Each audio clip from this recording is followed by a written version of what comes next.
সুপ্রিয় শিক্ষার্থীরা, আশা করি তোমরা সবাই ভালো আছো। আমাদের আজকের পাঠ হবে ষষ্ঠ অধ্যায় জাবেদা। যদিও আমরা ষষ্ঠ অধ্যায় না, চতুর্থ অধ্যায় শেষ করছিলাম প্রায়। তো পঞ্চম অধ্যায়টা আমরা করছি না এই কারণে, পঞ্চম অধ্যায়টা আমরা দ্বিতীয় অধ্যায় এবং তৃতীয় অধ্যায়ের সমন্বয়ে গঠিত এবং সেখানে সে আলোচনাগুলো হয়েছে। তারপরেও যদি আমাদের প্রয়োজন পড়ে আমরা পরে আবার নেব, কোনো সমস্যা নেই। তো আজ থেকে আমরা ষষ্ঠ অধ্যায়ের অর্থাৎ জাবেদা পর্বটি আমরা শুরু করতে চাচ্ছি, ঠিক আছে? বিকজ সময় অনেক অতিবাহিত হয়ে গেছে, সেই সময়টাকে আমরা কাজে লাগানোর চেষ্টা করব। তো ষষ্ঠ অধ্যায় জাবেদা চ্যাপ্টারটিতে আজকে আমরা স্টার্ট করব। আজকে প্রথম ক্লাস, আজকে আমরা দেখব জাবেদা কি, জাবেদা কিরকম বিষয়গুলো। প্রথমে দেখি জাবেদা কি আসলে, যেটা নিয়ে আলোচনা করছি সেটা আসলে কি, জাবেদাটা কি। জাবেদা কি তা জানতে হলে সর্বপ্রথম আমাদের একটু পূর্বের পাঠের দিকে তাকাতে হবে। হ্যাঁ, লেনদেন জানতে হবে। লেনদেনটা কি আসলে, লেনদেন কি, লেনদেনটা কি আসলে তোমাদের মনে আছে? কেননা এই লেনদেন যদি তোমাদের মনে না থাকে তবে এই জাবেদা করার কিন্তু কোনো মানে হবে না, জাবেদাটা তোমরা করতেই পারবে না। তার লেনদেনটা অবশ্যই ভালো মতো জানতে হবে, ঠিক আছে? তো লেনদেন কি? অর্থের আদান প্রদান বা অর্থের মাপকাঠিতে পরিমাপযোগ্য, ঠিক আছে? অর্থের আদান প্রদান বা অর্থের মাপকাঠিতে পরিমাপযোগ্য কোনো ঘটনা, লেনদেনের মাধ্যমে কোনো প্রতিষ্ঠানের আর্থিক অবস্থায় পরিবর্তন ঘটলে ওই সমস্ত ঘটনা বা আদান প্রদানকেই লেনদেন বলা হয়। মোটামুটি অর্থের আদান প্রদান বা অর্থের মাপকাঠিতে পরিমাপযোগ্য এমন কোনো ঘটনা বা কোনো লেনদেনের, এই ঘটনাগুলোর লেনদেনের মাধ্যমে কোনো প্রতিষ্ঠানের আর্থিক অবস্থা যদি পরিবর্তন ঘটে তবেই ওই সমস্ত ঘটনা। সোজা কথা, কোনো ঘটনার মধ্যে যদি আর্থিক অবস্থার পরিবর্তন সাধিত হয় এবং সেই ঘটনাটাকে যদি অর্থের মাপকাঠিতে পরিমাপ করা যায় এবং সেখানে যদি অর্থের আদান প্রদান চলে, তবেই সেই ঘটনাগুলোকে আমরা লেনদেন হিসেবে অভিহিত করতে পারি, ঠিক আছে? ওকে, তো চলো আমরা একটু এক নজরে দেখতে, পরের স্লাইডে যাব। এই লেনদেনটা কি আসলে সেটা আমরা এক নজরে দেখে আসি, ভালো করে খেয়াল করো। লেনদেনের প্রকৃতি, লেনদেনের প্রকৃতিটা কি? এটা অর্থের অঙ্কে পরিমাপযোগ্য হতে হয়, আর্থিক অবস্থার পরিবর্তন হতে হয়, দ্বৈত সত্তা থাকতে হয়, হিসাব সমীকরণের প্রভাব বিস্তার করতে হয়, ঐতিহাসিক ঘটনাও লেনদেন হতে পারে, লেনদেনগুলো দৃশ্যমানতাও থাকতে পারে, আবার অদৃশ্য লেনদেনও হতে পারে, এবং স্বয়ংসম্পূর্ণ স্বতন্ত্র হতে হয়। তার মানে এই যে একটা লেনদেনের সোজা কথা, প্রথমত অর্থের অঙ্কে পরিমাপযোগ্য হতে হবে, মানে অর্থ দিয়ে বা টাকা দিয়ে সেটাকে মাপ করা যায়, পরিমাপ করা যাবে। শুধু টাকার অঙ্কে পরিমাপ করা গেলেও হবে না, আর্থিক অবস্থা পরিবর্তন হতে হবে। আমি তোমাদের বলেছিলাম, সাপোজ 50,000 টাকা বেতন প্রাপ্ত বা বেতন পায় এরকম একজন ম্যানেজার মারা গেল, এখানে তো আর্থিক অঙ্কটা আছে, আছে না? 50,000 টাকার কর্মচারী প্রতি মাসে বেতন পায়, কিন্তু এখানে কি কোনো আর্থিক অবস্থার পরিবর্তন হয়েছে?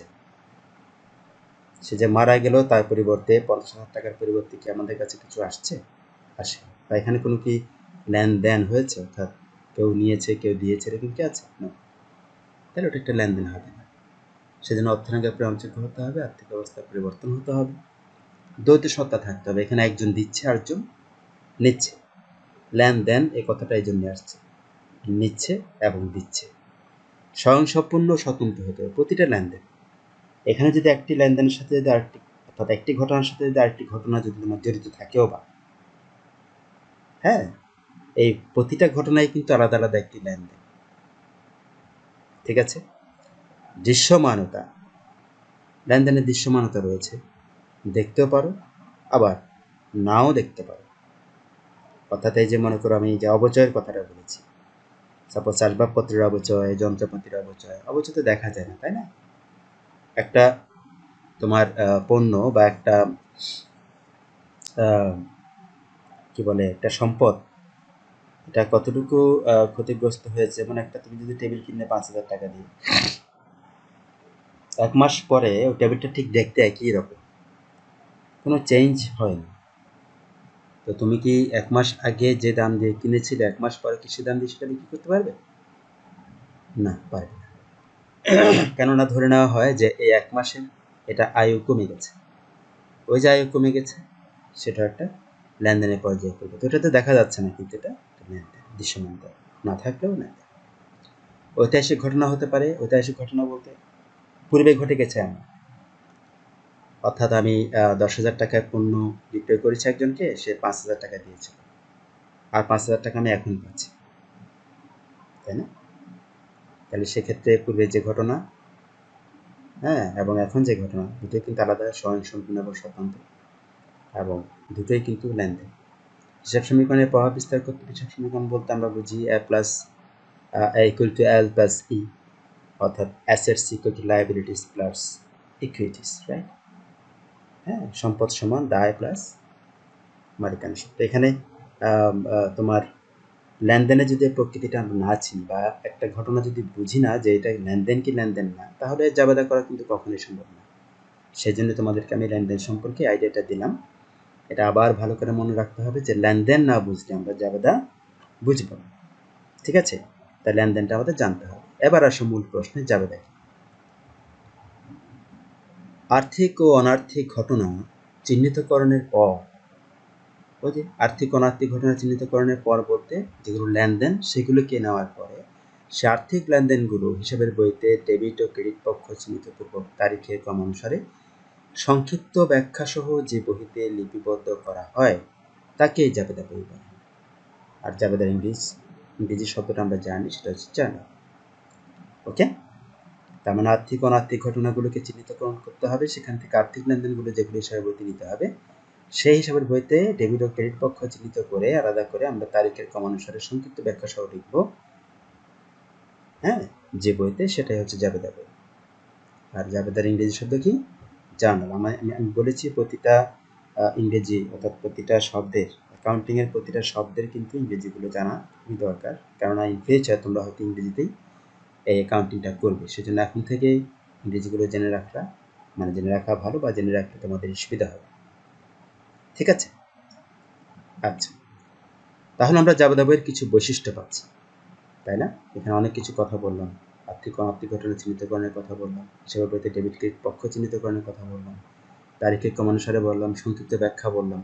তো এই ক্ষেত্রে আমরা কিছু বৈশিষ্ট্য পাচ্ছি। বৈশিষ্ট্যগুলো হচ্ছে: 1, প্রাথমিকভাবে লেখা হয় তাই প্রাথমিক বই। 2, তারিখের ক্রমানুসারে লেখা হয়, এখানে কত তারিখ, তারিখটা কত তারিখে আর্থিক লেনদেনটা হচ্ছে সেটা তারিখের ক্রমানুসারে লিখি আমরা। এবং ডেবিট ক্রেডিট পক্ষ বিশ্লেষণ করা হয়। সবচেয়ে বড় কথা, এখানে একটা ডেবিট একটা ক্রেডিট দুটো পক্ষ বিশ্লেষণ করে আমরা লিখে থাকি, হ্যাঁ, আর্থিক লেনদেন হলে। আর সংক্ষিপ্ত ব্যাখ্যা দিতে হয়। আমরা সংক্ষিপ্ত কি দেই? ব্যাখ্যা দিই। হ্যাঁ, ক্রয় করা হয়েছে, বিক্রয় করা হয়েছে, নগদে ক্রয় করা হয়েছে, নগদে বিক্রয় করা হয়েছে, বাকিতে ক্রয় করা হয়েছে, বাকিতে বিক্রয় করা হয়েছে, এই, ঠিক আছে? এবার আমরা আসি জাবেদাকে আসলে কয়টি ভাগে ভাগ করা হয়েছে। জাবেদার শ্রেণী বিভাগগুলো আমাদের জানা দরকার, তা না হলে পূর্ণাঙ্গ জাবেদা সম্পর্কে আইডিয়াটা থাকবে না। জাবেদাকে, অর্থাৎ সাধারণ জাবেদাকে প্রধানত দুইটি ভাগে ভাগ করা হয়েছে। একটা হচ্ছে বিশেষ জাবেদা, আর একটা হচ্ছে প্রকৃত জাবেদা। বিশেষ জাবেদা আর হচ্ছে প্রকৃত জাবেদা, ঠিক আছে? ওকে, এই বিশেষ জাবেদাকে আবার কয়টি ভাগে ভাগ করা হয়েছে? 6টি। দেখো: ক্রয় জাবেদা, বিক্রয় জাবেদা, ক্রয় ফেরত জাবেদা, বিক্রয় ফেরত জাবেদা, নগদ প্রাপ্তি জাবেদা এবং নগদ প্রদান জাবেদা, ঠিক আছে? ঠিক একই রকম প্রকৃত জাবেদাকে 4টি ভাগে ভাগ করা হয়েছে। একটা হচ্ছে সংশোধনী জাবেদা, সমন্বয় জাবেদা, সমাপনী জাবেদা এবং প্রারম্ভিক জাবেদা, ঠিক আছে? তাহলে সাধারণ জাবেদা অর্থাৎ মূল জাবেদাকে আমরা প্রধানত দুটি ভাগে ভাগ করতে পারি। একটা হচ্ছে বিশেষ জাবেদা, একটা হচ্ছে প্রকৃত জাবেদা। বিশেষ জাবেদাকে আমরা 6 ভাগে ভাগ করতে পারি: ক্রয়, বিক্রয়, ক্রয় ফেরত, বিক্রয় ফেরত, নগদ প্রাপ্তি, নগদ প্রদান। আর প্রকৃত জাবেদাকে 4টি ভাগে ভাগ করা হয়েছে: সংশোধনী জাবেদা, সমন্বয় জাবেদা, সমাপনী জাবেদা আর হচ্ছে প্রারম্ভিক জাবেদা। এগুলো ক্লাসে উঠলে এই প্রকারভেদগুলো খুব ইম্পর্টেন্ট হবে, এখনও ইম্পর্টেন্ট, তারপরেও ভালো মতো জেনে রাখতে হবে। এবং সবচেয়ে বড় কথা হচ্ছে, এটা তোমাদের এমসিকিউতে 100% আসবে, তাই না? এমসিকিউতে বিশেষ প্রশ্ন আসতে পারে। বিশেষ জাবেদা কয়টি? সমাপনী জাবেদা কি ধরনের জাবেদা? প্রকৃত জাবেদা কয়টি? হ্যাঁ, নগদ প্রাপ্তি, নগদ প্রদান জাবেদা, ঠিক আছে? কি জাবেদা, কিসের জাবেদা, কি ধরনের জাবেদা, বিশেষ জাবেদা লিখতে হয়, ঠিক আছে? সাধারণ জাবেদাকে কয় ভাগে ভাগ করা হয়েছে, বিশেষ জাবেদাকে কয় ভাগে ভাগ করা হয়েছে। আচ্ছা, কেমন প্রশ্ন আসতে পারে এবার আমরা দেখবো যে জাবেদার থেকে আসলে কি ধরনের প্রশ্ন আসতে পারে। তুমি তো জাবেদা করবে, জাবেদা থেকে প্রশ্ন আসবে, কিন্তু কেমন প্রশ্ন আসতে পারে তো জানাটা খুব দরকার না? খুব বেশি জরুরি। হ্যাঁ, তোমাদেরকে একটা হয়তো আমি নোটস দিয়েও ছিলাম সাজেশনস হিসেবে, সেটা দেখলেও তোমরা সেটা দেখতে পারো, সেটার সঙ্গে তোমরা মিল পাবা। কেমন প্রশ্ন আসছে আমরা একটু দেখি। প্রথম প্রশ্ন আসতে পারে, এই ধরনের প্রশ্ন আসতে পারে, লেনদেনগুলোর জাবেদা দাখিলা দেখাও। সরি, লেনদেনগুলো জাবেদা দাখিলা দেখাও। ক্রয় জাবেদা নির্ণয় করো, ক্রয় জাবেদা। বিক্রয় জাবেদা নির্ণয় করো, ক্রয় ফেরত জাবেদা নির্ণয় করো, বিক্রয় ফেরত জাবেদা নির্ণয় করো, কারিগরি বাট্টার পরিমাণ নির্ণয় করো, কারবারি বাট্টা, ঠিক আছে? বাট্টা দুই প্রকার, তাই না? একটা নগদ বাট্টা, একটা কারবারি বাট্টা। নগদ বাট্টার পরিমাণ নির্ণয় করো, সরি, নগদ বাট্টার পরিমাণ নির্ণয় করো। তাহলে এই ধরনের প্রশ্নগুলো মূল প্রশ্ন তোমার এই চ্যাপ্টার থেকে আসতে পারে। সেটা হচ্ছে লেনদেনগুলোর জাবেদা দাখিলা দেখাও, ক্রয় জাবেদা নির্ণয় করো, বিক্রয় জাবেদা নির্ণয় করো, ক্রয় ফেরত জাবেদা নির্ণয় করো, বিক্রয় ফেরত জাবেদা নির্ণয় করো, কারবারি বাট্টার পরিমাণ নির্ণয় করো, নগদ বাট্টার পরিমাণ নির্ণয় করো। ঠিক আছে? আচ্ছা, শুধু কি এ ধরনের প্রশ্ন? না, শুধু এ ধরনের প্রশ্নই না, এর সাথে কিছু প্রশ্ন জুড়ে দিতে পারে, অর্থাৎ জয়েন করে দিতে পারে। আমরা জানি যে একটা সৃজনশীল প্রশ্নে 3টা প্রশ্ন থাকে, তাই না? আর সৌভাগ্য বা দুর্ভাগ্য যেটাই বলো না কেন, সৌভাগ্যবশত তোমাদের এই 3টা প্রশ্নই কিন্তু প্রয়োগমূলক। এখানে কোনো জ্ঞান, অনুধাবন, হ্যাঁ, উচ্চতর দক্ষতা এভাবে করে আলাদা কোনো কিছু নেই। ম্যাথ জাতীয় যতগুলো বিষয় রয়েছে সবগুলোরই কিন্তু প্রয়োগমূলক 3টাই প্রশ্ন। 3টা প্রশ্নই হচ্ছে প্রয়োগমূলক। ওকে, তাহলে আমরা একটু দেখি। তাছাড়া যে সমস্ত প্রশ্ন জুড়ে দেয়া যেতে পারে মানে ওই যে ক, খ, গ 3টাতে যে কোনো একটার অংশীদার হতে পারে। এখানে আমি যে এর আগে যেটা বলেছি এগুলো হচ্ছে অ্যাকচুয়ালি গতে, কখনো কখনো খতেও দিয়ে থাকে। তো এই ধরনের প্রশ্নগুলো তার সাথে ক আর খতেও জড়িয়ে দিতে পারে। যেমন মালিকানা সত্ত্বের পরিমাণ নির্ণয় করো, মালিকানা সত্ত্বের পরিমাণ নির্ণয় করো, মোট মূলধনের পরিমাণ নির্ণয় করো। ওকে, মোট মূলধনের পরিমাণ নির্ণয় করো। এরপর ডেবিট নোট তৈরি করো, ক্রেডিট নোট তৈরি করো, ঠিক আছে? ডেবিট ভাউচার তৈরি করো, ক্রেডিট ভাউচার তৈরি করো, চালান তৈরি করো, ক্যাশ মেমো তৈরি করো, মোট ক্রয়ের পরিমাণ কত, মোট বিক্রয়ের পরিমাণ কত। ঠিক এই ধরনের প্রশ্নগুলো এটার সাথে জুড়ে যাওয়া যেতে পারে। অর্থাৎ জাবেদার মধ্যে যদি মালিকানা সত্ত্বের পরিমাণ নির্ণয় করো, মোট মূলধনের পরিমাণ নির্ণয় করো, debit note, credit note, debit voucher, credit voucher, তুমি প্রশ্ন করতেই পারো স্যার এগুলো তো লেনদেনের আগের চ্যাপ্টারে ছিল বা লেনদেনের পরের চ্যাপ্টারে ছিল, এগুলো থেকে কীভাবে প্রশ্ন আসলো? No, not like that. এই জাবেদার চ্যাপ্টারের সঙ্গে তোমার আগের যতগুলো চ্যাপ্টার আছে, অর্থাৎ দ্বিতীয়, তৃতীয়, চতুর্থ, পঞ্চম, ঠিক আছে, লেনদেন, তারপর তোমার তোমার দুতফা দাখিলা পদ্ধতি, হিসাব, তারপর মূলধন ও মুনাফা জাতীয় প্রতিটা চ্যাপ্টারই কিন্তু এই জাবেদার সাথে জড়িত। তাই এগুলো খুব বেশি ইম্পর্টেন্ট। মালিকানা সত্ত্ব, মোট মূলধন, debit note, credit note, debit voucher, credit voucher, চালান, ক্যাশ মেমো, মোট ক্রয়, মোট বিক্রয়।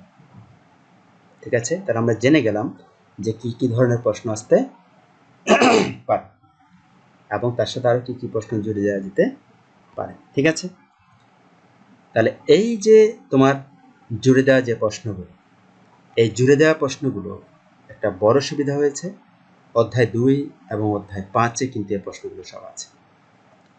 অধ্যায় 2 এবং অধ্যায় 5 ভালো করে দেখবে, তাহলে এই প্রশ্নগুলোর উত্তর তোমাদের অতি সহজে তোমরা পেয়ে যেতে পারো। এবং অধ্যায় 2 আর অধ্যায় 5 জন্য তোমরা এমনিতেও শিখছো, এমনিতেও তোমাদের সৃজনশীল প্রশ্নের জন্য তোমাদের শিখতে হচ্ছে। তো সেই অধ্যায় 2 এবং অধ্যায় 5 যদি এই পার্টগুলো যদি তোমরা ভালো মতো শিখতে পারো, তাহলে এটা জাবেদার জন্য তোমাদের কাজ হয়ে যাবে। এক কাজে 2-3 কাজ হয়ে যাচ্ছে। এক ঢিলে 2-3 পাখি।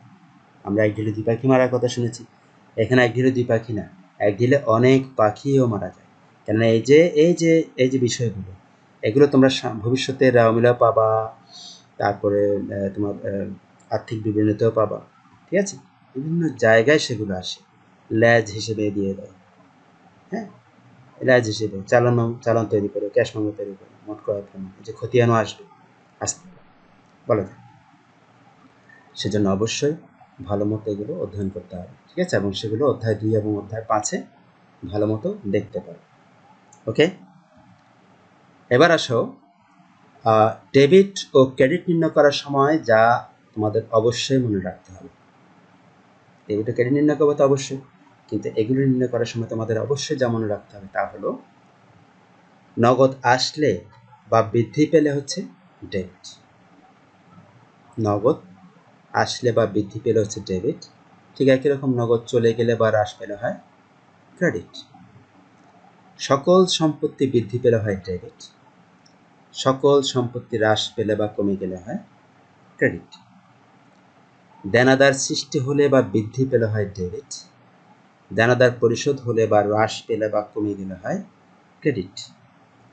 সকল প্রকার দায় যদি বৃদ্ধি পায় তাহলে হয় ক্রেডিট, সকল প্রকার দায় যদি হ্রাস পায় বা কমে যায় তাহলে হয় ডেবিট। উল্টো, পাওনাদার সৃষ্টি হলে বা পাওনাদার বৃদ্ধি পেলে হয় ক্রেডিট, আর পাওনাদার পরিশোধ হলে বা পাওনাদার হ্রাস পেলে বা কমে গেলে হয় ডেবিট। এই যে আমি সূত্রগুলো দিয়েছি, এগুলোকে কিন্তু আমরা এক নজরে শিখতে পারি।